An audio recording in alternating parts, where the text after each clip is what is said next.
Ketika kebenaran mencoba bersembunyi, waktu selalu menemukan cara untuk membongkarnya. Di balik selembar kertas tua, terbongkar jejak masa lalu yang selama ini dikira telah hilang. Pria itu bukan orang asing. Dia adalah ayah yang pernah meninggalkan, kini berdiri di hadapannya sebagai seorang bawahan. Pertemuan ini bukan sekadar kebetulan, tapi takdir yang siap membuka luka lama dan kebenaran yang tak lagi bisa disembunyikan. Pagi itu, Surya duduk di tepi ranjang kayu reyot di kamar kontrakannya yang sempit. Udara dingin merayap melalui celah-celah jendela, menusuk tulang tuanya. Di usia 50 tahun, ia masih harus bangkit lebih pagi dari kebanyakan orang untuk sekadar mengejar pekerjaan yang mungkin saja tidak diterimanya. Matanya sembab, bukan karena begadang, melainkan karena semalam ia terlalu lama menatap foto usang anak lelakinya yang sudah bertahun-tahun tak ia jumpai. Tangannya yang kasar menelusuri wajah kecil di foto itu. "Arka, apakah kau masih mengingat ayahmu?" Bisiknya pelan. Pertanyaan itu hanya terpantul kembali oleh dinding kamar, tanpa jawaban. Yang ada hanyalah sepi, sama sepinya dengan hatinya sejak perpisahan yang memutuskan tali keluarga. Surya menggenggam foto itu erat, lalu menyelipkannya ke dalam dompet lusuh yang selalu ia bawa kemanapun. Hari itu, ia bersiap melamar pekerjaan di sebuah perusahaan besar yang baru saja membuka lowongan staf kebersihan. Baginya, pekerjaan apapun tak lagi soal gengsi. Di usianya yang renta, dengan tubuh yang mulai melemah, hanya ada satu tujuan, bertahan hidup. Ia sadar bahwa dunia kerja lebih ramah bagi anak muda yang bertenaga, bukan bagi seorang pria tua yang keriput di wajahnya sudah seperti peta perjalanan panjang kehidupan. Sepanjang perjalanan menuju kantor itu, Surya menunduk. Ia merasa seperti orang asing di tengah keramaian kota. Anak-anak muda berjas rapi dan wanita-wanita karir dengan sepatu berkilau menyalip langkahnya yang pelan. Surya hanya mengenakan kemeja putih bekas yang warnanya sudah memudar, dengan celana hitam longgar yang ia setrika sendiri semalam. Semua terlihat begitu sederhana, tetapi ia berusaha tampil layak, meski jauh dari kata pantas di hadapan gedung megah yang menjulang tinggi itu. Saat tiba di depan lobi perusahaan, Surya meneguk ludah. Ia menatap bangunan kaca yang memantulkan cahaya matahari pagi. Ada rasa ciut dalam dadanya, seperti orang kecil yang hendak masuk ke dunia raksasa. Hatinya berdegup kencang, tangan kasarnya sedikit gemetar. "Ya Allah, beri aku kesempatan," bisiknya lirih, mencoba menguatkan langkahnya yang sempat goyah. Di dalam ruang pendaftaran, Surya disambut tatapan mata penuh penilaian dari seorang resepsionis muda. Wanita itu sempat memandangnya dari ujung rambut hingga kaki, seolah menimbang apakah pria tua ini benar-benar pantas melamar pekerjaan di tempat sebesar ini. Surya merasakan dadanya perih, tetapi ia tetap menunduk sopan sambil menyerahkan berkas lamaran yang sudah ia susun dengan kertas murah. Ketika resepsionis itu tersenyum tipis, senyum yang lebih mirip tatapan meremehkan, Surya hanya bisa menahan diri. Ia sudah kenyang dengan penghinaan hidup. Pernah suatu ketika ia disebut pria gagal oleh kerabatnya sendiri karena tak mampu mempertahankan keluarga, tak mampu membahagiakan anaknya, tak mampu memberikan masa depan. Dan kini, ia harus berhadapan dengan pandangan yang sama, seakan dunia tidak pernah berhenti mengingatkan kegagalannya. Namun, di balik segala sakit hati itu, ada satu hal yang terus membuat Surya bertahan, bayangan anaknya. Ia membayangkan jika suatu saat bisa kembali bertemu dengan Arka, setidaknya ia tidak ingin anaknya melihatnya menyerah begitu saja pada kehidupan. Ia ingin membuktikan, meski dirinya jatuh berkali-kali, seorang ayah tidak pernah berhenti berjuang, meskipun perjuangan itu hanya sebatas menyapu lantai di perusahaan orang lain. Selesai menyerahkan berkas, Surya duduk di bangku ruang tunggu. Tubuhnya terasa letih, bukan karena berjalan, melainkan karena beban batin yang ia pikul. Sambil menunggu giliran wawancara singkat, ia kembali mengeluarkan foto kecil Arka dari dompetnya. Ia menatapnya lama, dan untuk sesaat, air matanya hampir jatuh. Namun ia buru-buru mengusapnya, tak ingin orang lain melihat kelemahannya. Surya menarik napas panjang. Ia tidak tahu apakah perusahaan ini akan menerimanya atau tidak. Tapi yang pasti, langkahnya hari ini adalah sebuah perjalanan baru. Perjalanan yang kelak, tanpa ia duga, akan mempertemukannya kembali dengan seseorang yang selama ini ia rindukan. Ia tidak tahu bahwa di balik dinding-dinding kaca megah itu, ada takdir besar yang sudah menantinya, takdir yang akan mengguncang hatinya lebih hebat daripada apapun yang pernah ia bayangkan.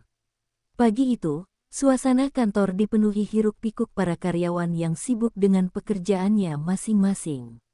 Langkah kaki Dina terasa berat ketika memasuki gedung tinggi menjulang itu.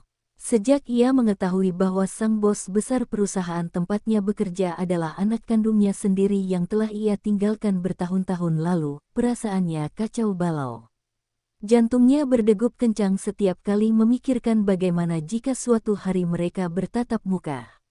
Dina berusaha menenangkan dirinya, tetapi rasa cemas dan takut justru semakin kuat. Ketika lift terbuka, Dina melihat sosok pria gagah dengan jas hitam rapi melangkah keluar bersama beberapa staf manajer. Wajahnya begitu familiar, seperti potret masa lalu yang kembali hidup di depan matanya. Itulah anaknya, darah dagingnya. Dina refleks menundukkan kepala, berusaha menyembunyikan air mata yang hampir jatuh. Namun, anak itu hanya melewatinya tanpa sedikit pun menyadari siapa wanita sederhana yang berdiri di sudut ruangan. Dina berusaha menjaga sikap profesional, tetap bekerja seperti biasa di bagian administrasi. Namun, matanya sesekali mencuri pandang ke arah ruang direktur tempat anaknya duduk. Hatinya hancur karena jarak di antara mereka begitu dekat, tetapi sejatinya jauh tak terjangkau. Dina sadar, ia tidak bisa begitu saja mengaku sebagai ibunya tanpa menjelaskan alasan mengapa dulu ia tega meninggalkan bayi yang kini tumbuh menjadi pria berwibawa. Hari demi hari, Dina merasa semakin tersiksa. Setiap kali mendengar nama anak itu disebut oleh rekan kerja, hatinya bergetar hebat. Semua orang memujinya sebagai sosok pemimpin muda yang cerdas, karismatik, dan penuh ambisi. Namun bagi Dina, ia bukan hanya bos besar, melainkan bagian dari jiwa yang pernah hilang dari pelukannya. Dina hanya bisa berdoa agar suatu saat Tuhan memberinya kesempatan untuk memperbaiki kesalahan masa lalu. Suatu siang, ketika Dina sedang membawa tumpukan berkas ke ruang rapat, ia tak sengaja berpapasan langsung dengan anaknya di lorong panjang. Wajah tampan itu menatapnya sekilas, membuat lutut Dina hampir lemas. Sekejap, waktu seakan berhenti. Dina berusaha mengalihkan pandangan, tetapi mata anaknya sempat menatap dalam seolah mencoba mengingat sesuatu. Dina buru-buru menunduk, menyembunyikan wajahnya yang basah oleh keringat dingin. Pertemuan singkat itu membuat Dina tidak bisa tidur semalaman. Ia terus teringat tatapan mata anaknya yang penuh karisma namun juga terasa familiar. Dina merasa seolah anak itu bisa merasakan sesuatu meski tak tahu persis apa. Hatinya semakin bimbang, apakah ia harus segera mengungkapkan identitas dirinya atau menunggu waktu yang tepat. Keesokan harinya, Dina kembali menjalani rutinitas dengan hati yang tak menentu. Namun tak disangka, sebuah pengumuman keluar bahwa direktur ingin mengumpulkan semua staf bagian administrasi untuk rapat evaluasi. Dina panik, karena itu berarti ia akan duduk satu ruangan dengan anaknya dalam jarak yang sangat dekat. Ia berusaha menyiapkan mental, tetapi rasa takut jauh lebih besar daripada keberaniannya. Ruang rapat dipenuhi karyawan, dan keheningan menyelimuti saat direktur muda itu masuk dengan langkah percaya diri. Dina menunduk, tidak berani menatap. Namun, saat suara tegas anaknya menggema memimpin rapat, air mata Dina hampir tumpah. Suara itu adalah suara yang selama ini hanya ada dalam doanya. Suara yang seharusnya ia dengarkan sejak kecil, namun kini terdengar begitu asing sekaligus menyayat hati. Ketika rapat selesai, anak itu berjalan keluar namun tiba-tiba berhenti sejenak di hadapan Dina. "Ibu, Anda terlihat pucat. Baik-baik saja?" tanyanya dengan nada sopan namun penuh wibawa. Dina terkejut, Hatinya bergetar mendengar kata "ibu", meski hanya sapaan formal. Ia menunduk lebih dalam, berusaha menyembunyikan tangis yang hampir pecah. Setelah anak itu pergi, Dina tak kuasa menahan air matanya. Tangisnya pecah di dalam ruang rapat yang mulai sepi. Ia sadar, Tuhan sedang menguji keberanian dan hatinya. Pertanyaan besar kini menghantui pikirannya, sampai kapan ia bisa terus berpura-pura, sementara darah dagingnya sendiri berada begitu dekat namun tak mengenalnya. Pagi itu kantor terasa berbeda. Aku melangkah masuk dengan langkah pelan, mencoba menenangkan detak jantung yang berdegup kencang. Setelah kejadian semalam di rumah, aku tak bisa tidur sama sekali.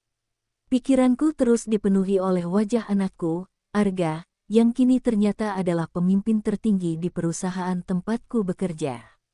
Bagaimana aku harus menatapnya?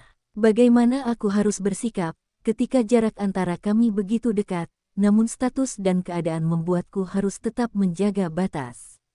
Di lobi kantor, aku melihat semua karyawan tampak sibuk. Beberapa di antaranya berbisik, membicarakan kedatangan bos besar pagi ini. Aku ikut berdiri di antara mereka, mencoba tampak tenang. Namun, dalam diriku ada badai yang tak bisa diredakan. Aku tahu sebentar lagi aku akan berhadapan dengan anak kandungku sendiri, bukan hanya sebagai seorang ibu, melainkan sebagai karyawan rendahan yang harus menunduk hormat pada atasannya. Lift terbuka, dan di sanalah ia berdiri. Dengan jas hitam rapi, wajah tegas, serta sorot mata penuh wibawa. Arga melangkah masuk dengan aura yang membuat semua orang terdiam. Satu persatu karyawan menunduk memberi salam, dan aku pun ikut menunduk. Jantungku hampir berhenti ketika mata kami bertemu sejenak. Ada kilasan aneh dalam tatapannya, seperti ada sesuatu yang ia kenali, tapi segera ia alihkan dan melangkah pergi. Saat itu, hatiku terasa remuk. Ingin sekali aku berlari menghampiri, memeluknya, dan berbisik, "Nak, ini ibu," tetapi mulutku terkunci rapat. Situasi tidak memungkinkan, dan aku tahu kebenaran ini tidak bisa begitu saja aku ungkapkan di depan banyak orang. Aku harus menunggu saat yang tepat, meski menunggu itu sama saja dengan menyiksa batinku sendiri. Setelah pertemuan singkat di lobi, aku mendapat tugas untuk membawa beberapa berkas ke ruangannya. Tanganku bergetar hebat ketika mengetuk pintu. Dari dalam terdengar suara dalam yang tegas, "Masuk." Aku melangkah pelan, menunduk, sambil membawa map berisi dokumen. Begitu pintu tertutup, suasana hening menyelimuti ruangan. Hanya ada aku dan Arga. Aku memberanikan diri mengangkat wajah. Pandanganku bertemu dengan matanya yang dingin. Tidak ada senyum, tidak ada kelembutan, hanya tatapan seorang atasan pada bawahannya. "Ibu siapa?" tanyanya singkat, tanpa basa-basi. Suaranya dalam, penuh wibawa. Aku tercekat, hampir saja mulutku menjawab dengan kebenaran, tapi segera aku menahan diri. "Saya hanya karyawan baru, Pak," jawabku lirih, mencoba menyembunyikan gejolak di dada. Arga mengangguk ringan, lalu membuka dokumen tanpa menatapku lagi. Namun, ada sesuatu di raut wajahnya yang membuatku yakin, jauh di lubuk hatinya, ia merasa ada yang janggal. Aku bisa melihat alisnya berkerut halus, seolah berusaha mengingat sesuatu. Mungkin, naluri seorang anak sebenarnya sudah mulai berbicara, meski logika dan keadaan menutupinya rapat-rapat. Aku berdiri kaku di depan mejanya, ingin sekali berbicara lebih banyak, namun tak sanggup.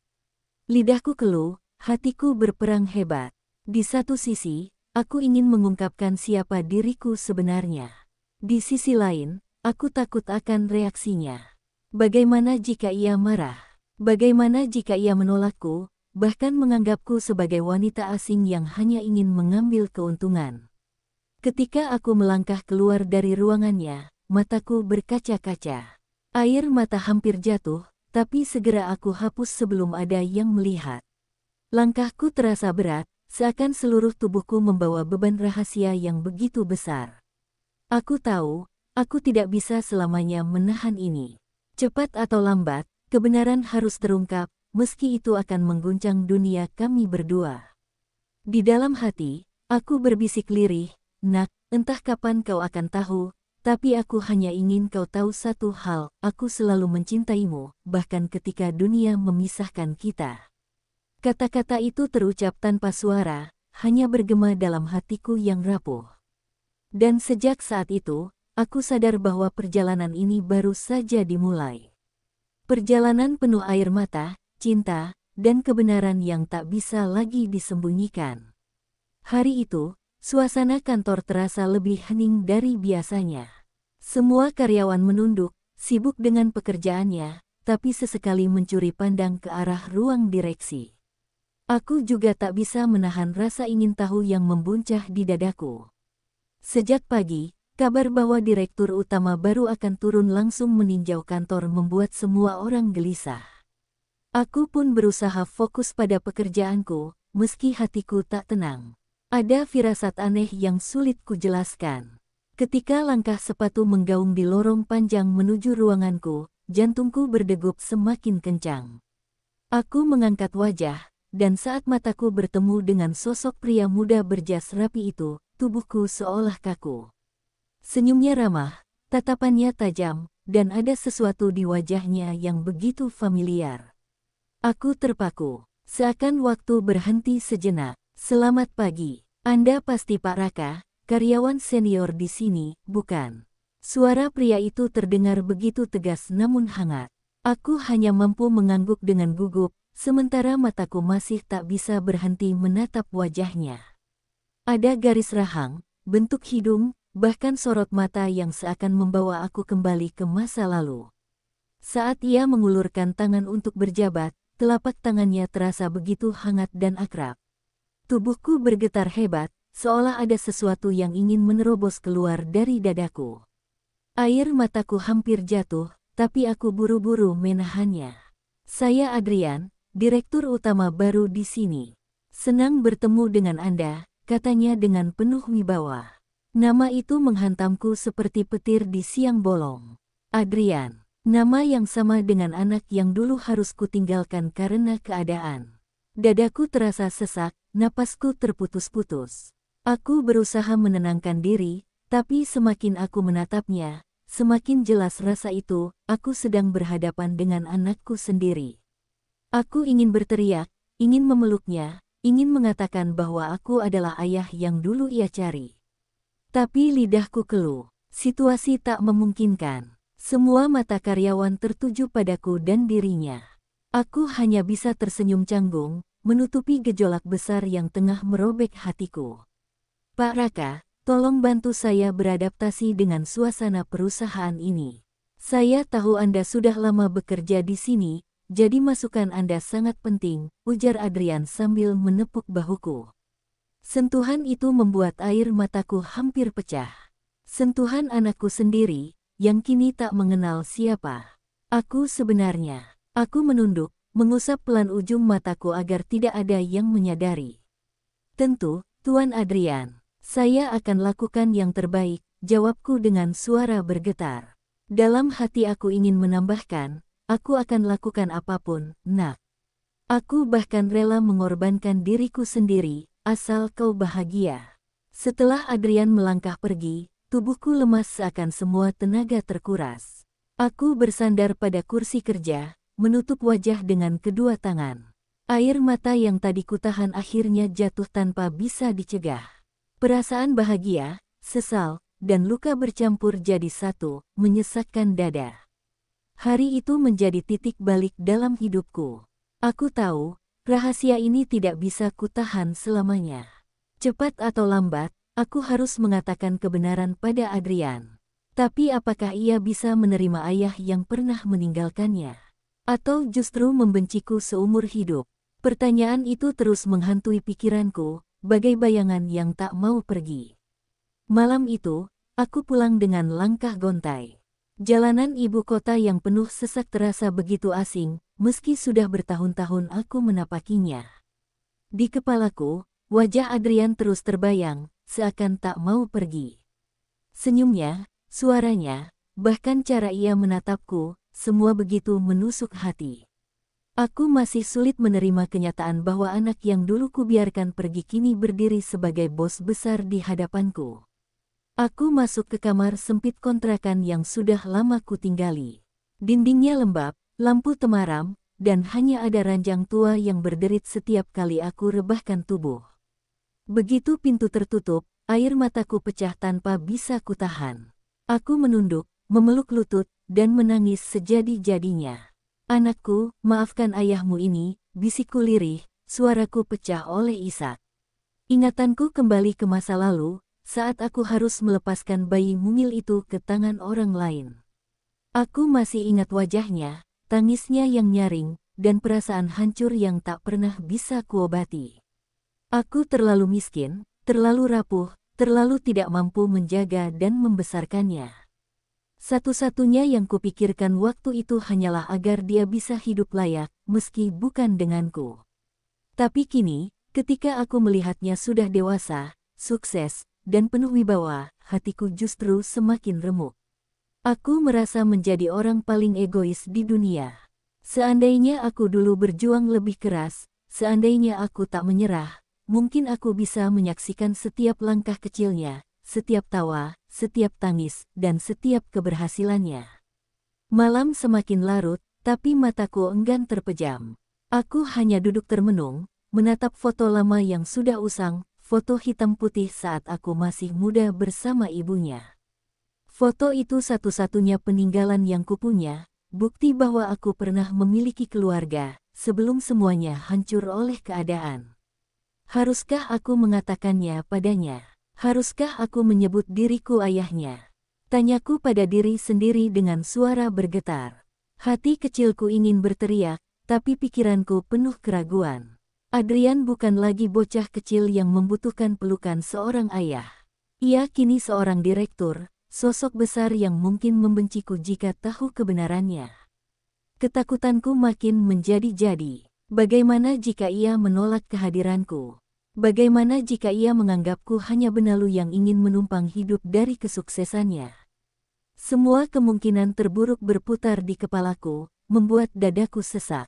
Aku tak ingin kehilangan dia lagi, tapi aku juga takut merusak hidupnya yang kini sudah mapan. "Mungkin lebih baik aku tetap diam," ucapku lirih. Tapi kata-kata itu terasa seperti pisau yang menancap di dada sendiri. Diam berarti membiarkan jarak ini tetap ada. Diam berarti menutup rapat kesempatan terakhirku untuk memperbaiki kesalahan masa lalu. Dan itu rasanya jauh lebih menyakitkan. Dalam keheningan malam, aku menengadah ke langit-langit kamar yang retak. Air mataku terus mengalir, dan hatiku seakan berteriak pada Tuhan, "Ya Allah, jika memang aku masih diberi kesempatan, izinkan aku memperbaiki semuanya. Jangan biarkan aku mati dalam penyesalan ini. Jangan biarkan aku pergi tanpa pernah mengatakan yang sebenarnya pada anakku." Malam itu, aku berjanji pada diriku sendiri. Aku akan mencoba mendekati Adrian sedikit demi sedikit. Bukan sebagai ayah, tapi sebagai sosok yang ingin melindungi dan menemaninya dari jauh. Jika saatnya tiba, mungkin Tuhan akan memberiku keberanian untuk mengungkapkan kebenaran. Sampai hari itu datang, aku harus bersabar, meski hatiku terus digerogoti oleh rasa rindu yang tak terbendung. Keesokan harinya, aku kembali masuk kantor dengan hati yang masih berkecamuk. Setiap langkah terasa berat, seakan seluruh tubuhku menolak kenyataan yang harus kuhadapi. Begitu masuk ke ruangan, aku melihat sosok Adrian dari kejauhan. Tegap, berwibawa, dengan raut wajah penuh ketegasan. Tidak ada sedikit pun yang mengingatkanku pada bayi kecil yang dulu kubiarkan pergi. "Pak Adrian," memanggil bapak ke ruangannya, suara salah satu staf menegurku sopan. Dadaku langsung berdegup kencang. Tanganku dingin, keringat dingin mengalir di pelipis. Aku mencoba menenangkan diri, tapi setiap langkah menuju ruangannya terasa seperti berjalan menuju ruang pengadilan. Saat pintu terbuka, aku melihatnya duduk di balik meja besar berlapis kayu mahal. Tatapannya tajam, tapi tetap menyiratkan ketenangan seorang pemimpin. "Silakan duduk, Pak," katanya singkat. Suaranya dalam, berwibawa, membuatku semakin gugup. Aku menunduk, lalu duduk dengan tubuh sedikit gemetar. Saya sudah membaca laporan kerja Bapak, ucapnya sambil menatapku lekat-lekat. Aku terdiam, bingung harus menjawab apa. Kerja Bapak cukup baik, tapi ada beberapa hal yang harus diperbaiki. Saya ingin semua staf bisa bekerja profesional di sini, tanpa terkecuali. Kata-kata itu sederhana, tapi bagiku seperti tamparan keras. Aku mengangguk pelan, berusaha menahan air mata yang hampir jatuh. Baik, Pak, saya akan berusaha lebih keras lagi, jawabku dengan suara serak.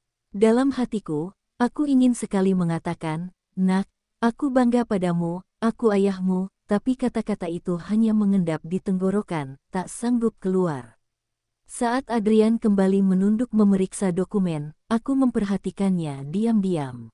Wajahnya, sorot matanya, bahkan cara ia memegang pulpen, semua mengingatkanku pada masa lalu. Ada bayangan wajah ibunya di sana. Dadaku semakin sesak, perasaan bersalah itu menghantamku bertubi-tubi. Ada lagi yang ingin Bapak sampaikan? Tanya Adrian tiba-tiba, membuatku tersentak. Aku tergagap sejenak, lalu hanya menggeleng pelan. Aku ingin berteriak, ingin mengatakan kebenaran, tapi keberanian itu lagi-lagi hilang. Yang tersisa hanya rasa penyesalan yang kian dalam. Pertemuan itu berakhir dengan formalitas. Ia kembali sibuk dengan pekerjaannya, sementara aku keluar dengan langkah goyah. Di luar, aku bersandar pada dinding koridor, mencoba menenangkan diri.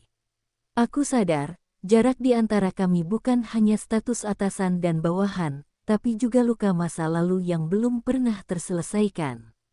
Malamnya, aku duduk sendirian di kontrakan. Kata-kata Adrian berulang kali terngiang di telingaku. Tegas, tapi penuh tanggung jawab. Itu bukti bahwa ia tumbuh menjadi pria yang kuat. Dan itu justru membuatku semakin merasa tak pantas menyandang gelar sebagai ayahnya. Aku hanyalah lelaki gagal yang meninggalkan anaknya di masa lalu. Dalam doa malam itu, aku kembali memohon pada Tuhan. Ya Allah, berikan aku kesempatan, meski hanya sekali, untuk bisa memeluk anakku tanpa beban, untuk bisa mengatakan maaf tanpa takut ditolak. Air mataku jatuh deras, membasahi sajadah. Aku tahu, perjalanan ini belum selesai. Dan aku harus menyiapkan hati, karena pertemuan berikutnya bisa saja menentukan segalanya. Beberapa hari setelah pertemuan di ruangannya, aku mulai sedikit tenang bekerja. Namun, ternyata hidup tidak semudah itu. Suatu sore, ketika aku sedang membereskan arsip di gudang perusahaan, seorang staf lama yang sudah bekerja puluhan tahun menghampiriku. Namanya Pak Rendra, lelaki berusia sekitar 50-an, dengan pandangan tajam yang seakan mampu membaca isi hatiku. Pak, boleh saya tanya sesuatu? Katanya sambil menatapku penuh selidik. Aku terdiam sejenak, lalu mengangguk. Saya nggak tahu kenapa, tapi setiap kali melihat Bapak, saya seperti melihat seseorang dari masa lalu. Apa Bapak dulu pernah tinggal di daerah Sukamaju? Pertanyaan itu membuat tubuhku seketika membeku. Jantungku berdegup kencang. Sukamaju adalah tempat aku dan ibunya Adrian dulu tinggal, tempat segala cerita pahit dimulai. Aku berusaha menahan ekspresi wajah agar tidak terlihat panik. Ah, mungkin Bapak salah orang. Saya memang banyak pindah-pindah kerja, jawabku terbata-bata. Namun, Pak Rendra tidak puas dengan jawaban itu. Ia menyipitkan mata, lalu berkata pelan, soalnya, saya kenal seorang wanita dulu, dia pernah cerita tentang seorang suaminya yang pergi meninggalkan anaknya. Dan entah kenapa, wajah Bapak sangat mirip dengan deskripsi yang saya dengar. Kata-katanya membuat tubuhku seakan disambar petir. Aku berusaha tertawa kecil untuk menyamarkan rasa takut. Ah, Pak, cerita orang dulu kan banyak macamnya. Jangan-jangan saya hanya mirip saja. Tapi dalam hati, aku benar-benar cemas. Bagaimana jika pria ini benar-benar mengenal masa laluku? Bagaimana jika rahasiaku terbongkar lewat mulutnya? Malam itu, aku tidak bisa tidur nyenyak. Kata-kata Pak Rendra terus terngiang-ngiang di kepalaku. Aku membayangkan saat-saat Adrian mengetahui kenyataan itu dari orang lain, bukan dariku. Pikiranku kalut antara ingin segera mengaku atau terus bersembunyi di balik kebohongan ini. Keesokan harinya, aku kembali masuk kantor dengan perasaan was-was. Aku berusaha menghindari Pak Rendra, tapi ternyata ia justru mendekatiku lagi. Pak, saya benar-benar merasa yakin. Kalau boleh tahu, siapa sebenarnya Bapak? Tanyanya lagi dengan suara rendah, namun penuh tekanan. Aku menelan ludah. Saat itu aku hampir menyerah. Rasanya ingin berteriak, ingin mengatakan bahwa aku adalah ayah Adrian yang dulu menghilang. Namun, sebelum sempat aku menjawab, tiba-tiba suara langkah kaki terdengar. Adrian muncul di ujung lorong, berjalan ke arah kami dengan ekspresi serius. Seketika, aku dan Pak Rendra sama-sama terdiam. Adrian mendekat, menatap kami bergantian. Ada masalah di sini, tanyanya dengan nada tegas. Aku langsung menggeleng, berusaha tersenyum canggung. Tidak, Pak, hanya sedang bicara ringan, jawabku terburu-buru. Pak Rendra pun terpaksa ikut mengangguk, meski tatapannya padaku masih menyimpan banyak pertanyaan. Setelah Adrian berlalu, lututku terasa lemas. Aku tahu, waktuku tidak akan lama.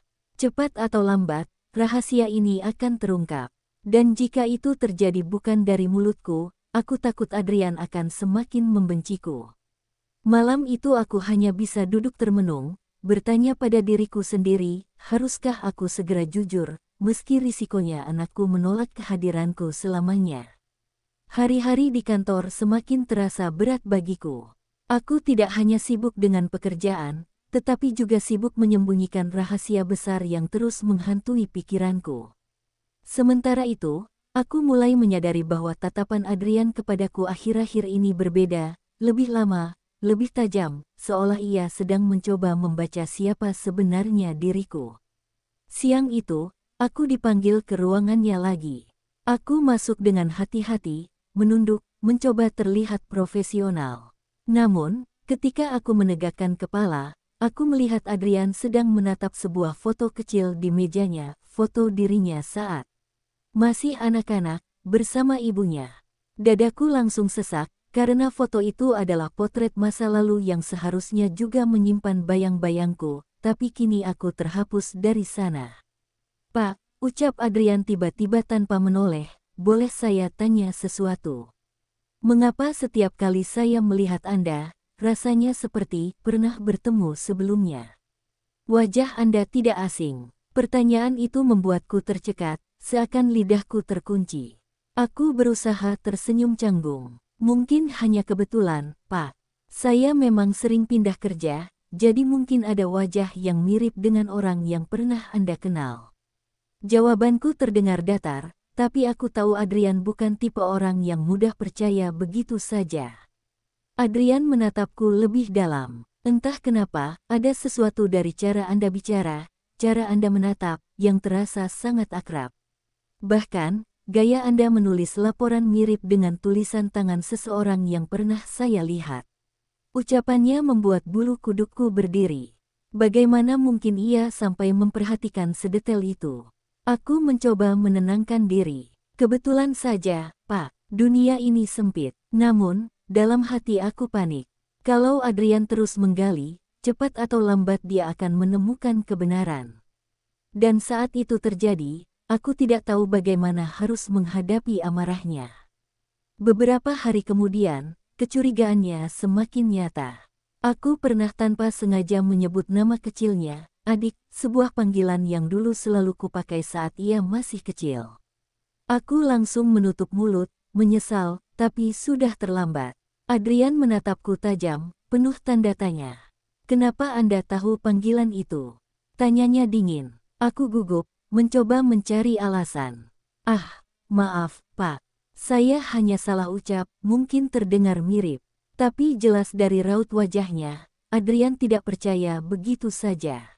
Sejak saat itu, Adrian semakin sering memperhatikanku dari jauh. Tatapannya membuatku sulit bernapas, seperti seorang hakim yang siap menjatuhkan vonis pada terdakwa. Aku merasa waktu semakin sempit. Jika aku tidak segera mengaku, mungkin kebenaran akan terungkap dengan cara yang jauh lebih menyakitkan. Malam itu, aku duduk sendirian di kamar kontrakan sederhana.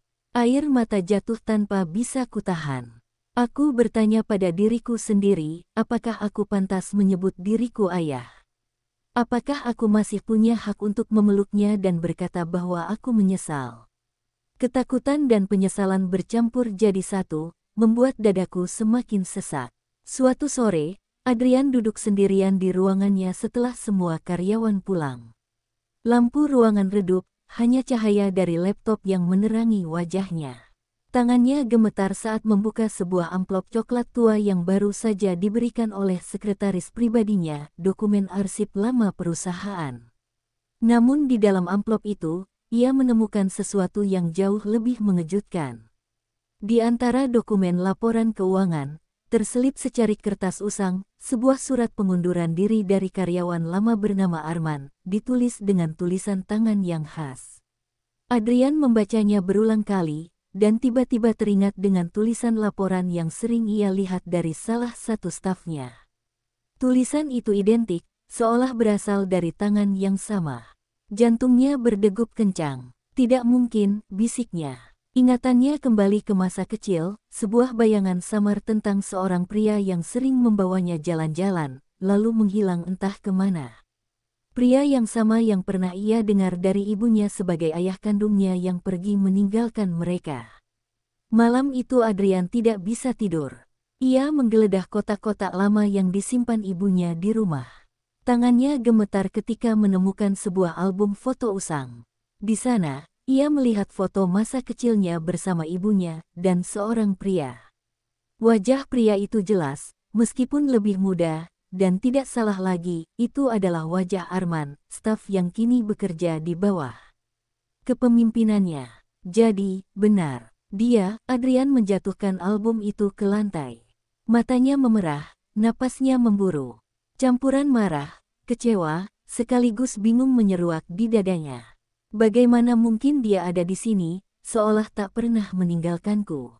Keesokan harinya, Adrian masuk kantor dengan wajah dingin.